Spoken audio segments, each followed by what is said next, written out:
በዩክሬን ምድር እየተካሄደ ያለው ጦርነት አራተኛ ዓመቱን ሊደፍን በተቃረበበትና የመጨረሻው የፖለቲካና ወታደራዊ ቁማር በተጧጧፈበት በዚህ ወቅት በሞስኮና በኪየቭ መካከል ያለው ውጥረት ከመቼውም ጊዜ በላይ አይሏል። የጦር ሜዳ ሁኔታ በፍጥነት እየተቀያየረ ሲሆን በዲፕሎማሲው ረገድም ዓለምን የሚያነጋግሩ አበይት ክስተቶች በመከናወን ላይ ናቸው። በተለይም የሩሲያ ኃይሎች በምስራቅ ዩክሬን ስትራቴጂካዊ ድል መቀዳጀታቸውን ያወጁበትና የአሜሪካው ፕሬዝዳንት ዶናልድ ትራምፕ ልዩ መልእክተኛ ከቭላድሚር ፑቲን ጋር ለመምከር ወደ ሞስኮ ያቀኑበት ጊዜ መገጣጠሙ የጉዳዩን ክብደት ያጉለዋል። ሞስኮ ታላቅ ወታደራዊ ድል ማግኘቷን ለዓለም አውጃለች። የሩሲያ መከላከያ ሚኒስቴር ይፋ እንዳደረገው በምስራቅ ዩክሬን የምትገኘውና እጅግ ወሳኝ የሆነችው የፖክሮቭስክ ከተማ በሩሲያ ጦር ቁጥጥር ስር ውላለች።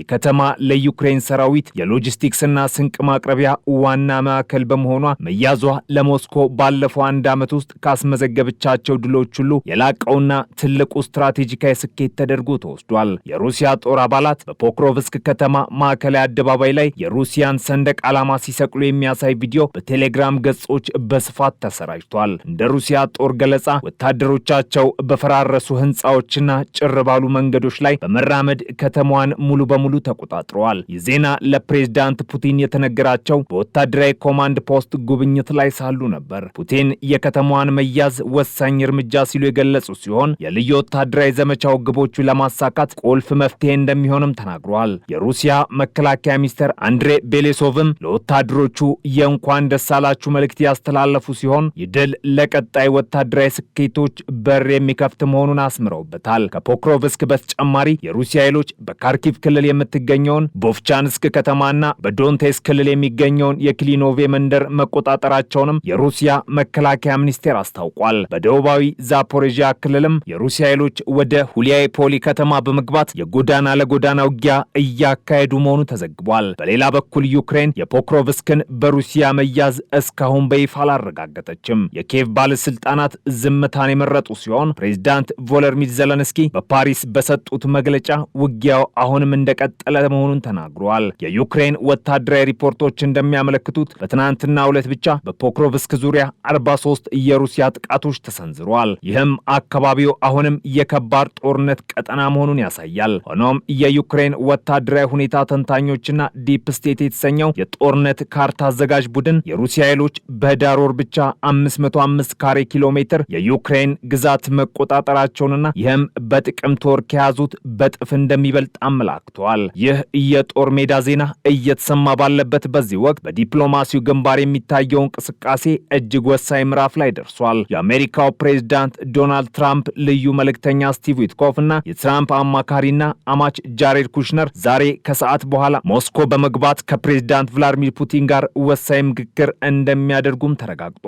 የክሬምሊን ቃል አቀባይ ዲሚትሪ ፔስኮቭ ውይይቱ መኖሩንም አረጋግጧል። ነገር ግን የሩሲያን ቀይ መስመሮች በተመለከተ ዝርዝር መረጃ ከመስጠት ተቆጥቧል። ይህ የዊትኮፍ ጉዞ የሚካሄደው ቅዳሜና እሁድ ፍሎሪዳ ውስጥ ከዩክሬን የሰላም ተደራዳሪ ሩስተም ኡሜሮቭ ጋር ከተደረገው ውይይት በኋላ መሆኑን የጉዳዩን አጣዳፊነት ያሳያል። የሰላም ንግግሩ ማዕከል የሆነው ጉዳይ ጦርነቱን ማስቆም የሚቻልበት መንገድ ነው። ዋይት ሃውስና የትራምፕ አስተዳደር በሰላም ሂደቱ ላይ ትልቅ ተስፋ እንዳላቸው እየገለጹ ነው። ሆኖም ዜሌንስኪ ፓሪስ ላይ ከፈረንሳዩ ፕሬዝዳንት ኢማኑኤል ማክሮን ጋር ባደረጉት ቆይታ የዩክሬን ግዛቶችን አሳልፎ መስጠት በሰላም ድርድሩ ላይ እጅግ አስቸጋሪው ነጥብ መሆኑን ግልጽ አድርገዋል። ማክሮን በበኩላቸው በግዛቶቿ ላይ መወሰን የምትችለው ዩክሬን ብቻ ናት ሲሉ አቋማቸውን ያንጸባረቁ ሲሆን የአውሮፓ ደህንነትና የዩክሬን ሉዓላዊነት በድርድሩ ጠረጴዛ ላይ ዋስትና ሊያገኙ እንደሚገባም አሳስበዋል። የእንግሊዙ ጠቅላይ ሚኒስትር ኪር ስታርመርም በስልክ ውይይቱ ላይ በመሳተፍ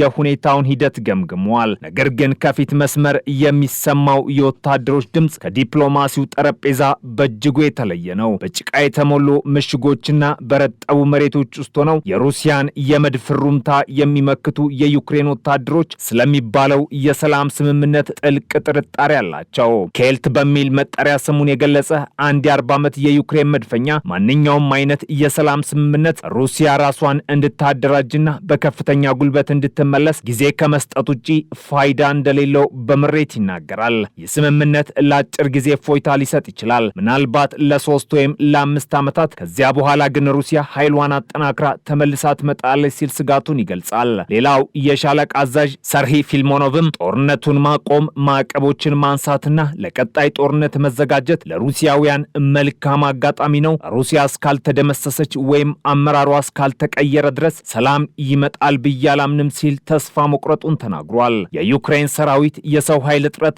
ሌላው አሳሳቢ ጉዳይ ነው። እንደ ወታደራዊ ተንታኞች ገለጻ በተለመደው ሁኔታ ከ400 እስከ 800 ወታደሮችን መያዝ የነበረባቸው ሻለቃዎች አሁን ላይ በ20 ወታደሮች ብቻ እየተገነቡ ሆነዋል። ምንም እንኳን ዩክሬን በወር እስከ 30 ሺህ አዳዲስ ወታደሮችን ለመመልመል ብትሞክርም ብዙዎቹ የፊት መስመር ውጊያን ለመቀላቀል ፈቃደኛ አይደሉም ወይም ብቁ ሆነ አይገኙም። አሜሪካዊ ወታደራዊ ተንታኝ ሮብሊ እንደሚሉት ዩክሬን የሰው ኃይልና መጠባበቂያ ጦር እጥረት አለባት። አንድ የዩክሬን ብርጌድ ሲዳከም የሩሲያ ጦር በቀላሉ ወደፊት መግፋት ይችላል። ይህ እውነታ ነው። ሩሲያ በፖክሮቭስክና በሌሎች ግንባሮች ፈጣን ድል እንድታስመዘግብ ያስቻላት ብለዋል። በዚህ መሃል የዩክሬን ጦር ሩሲያ ላይ ጥቃት መሰንዘሩን አላቆመም። በሳምንቱ መጨረሻ በካስፒያን የነዳጅ ማስተላለፊያ ላይ በዩክሬን ድሮን የተፈጸመው ጥቃት ለጊዜው የነዳጅ ጭነት እንዲቋረጥ አድርጎ ነበር። የክሬምሊን ቃል አቀባይ ዲሚትሪ ፔስኮቭ ይህንን ጥቃት አስነዋሪ ሲሉ ያወገዙት ሲሆን ጥቃቱ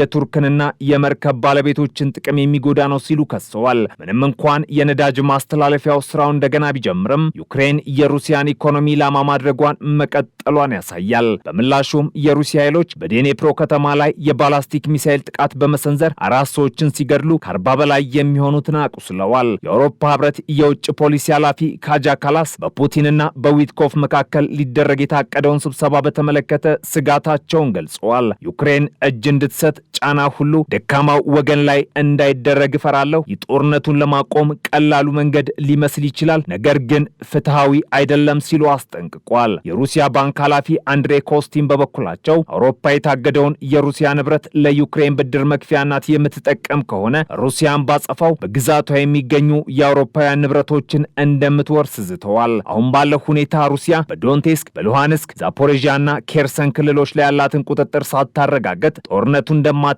ፑቲን በተደጋጋሚ ገልጸዋል። የአሜሪካና የሩሲያ የሰላም እቅድ ረቂቅ የዩክሬን ጦር መጠን እንዲቀንስና ከዶንቴስክ ቀሪ ግዛቶች ለቆ እንዲወጣ የሚጠይቅ መሆኑ እየተነገረ ነው። ዘለንስኪ የተሻሻለ ረቂቅ ሊኖር እንደሚችል ጠቅሰው ለድርድሩ ክፍት መሆናቸውን ቢያሳዩም የመጨረሻው ሰነድ ምን እንደሚመስል ግልጽ አይደለም። ወታደሩ ኬልት በጭቃማው ምሽግ ውስጥ ሆኖ የዩክሬን ጦር መቀነስ ማለት ሩሲያ ቆይታ እንድትገድለን ማመቻቸት ነው ሲል የሰላም እቅዱን ያጣጥለዋል። የዩክሬን ወደፊት ዕጣ ፈንታ በምዕራባውያን እርዳታ ላይ ተንጠለጠለ ነው። ጦርነቱ ከጀመረበት ጊዜ አንስቶ ዩክሬን አጠቃላይ የግብር ገቢዋን ለወታደራዊ ወጪ ስታውል ለትምህርት፣ ለጤናና ሌሎች አገልግሎቶች የሚሆነውን በጀት የምታገኘው ከምዕራባውያን ብድርና እርዳታ ነው። የአውሮፓ ህብረት እስከ 2027 የሚቆይ የ50 ቢሊዮን ዶላር ድጋፍ ቢመድብም ዩክሬን ለቀጣዮቹ ዓመታት ለወታደራዊና ለመንግስት ወጪዎች ከ130 ቢሊዮን ዶላር በላይ ትፈልጋለች። የሁሉ ገንዘብ የሚገኘው ከየት ነው? ጦርነቱ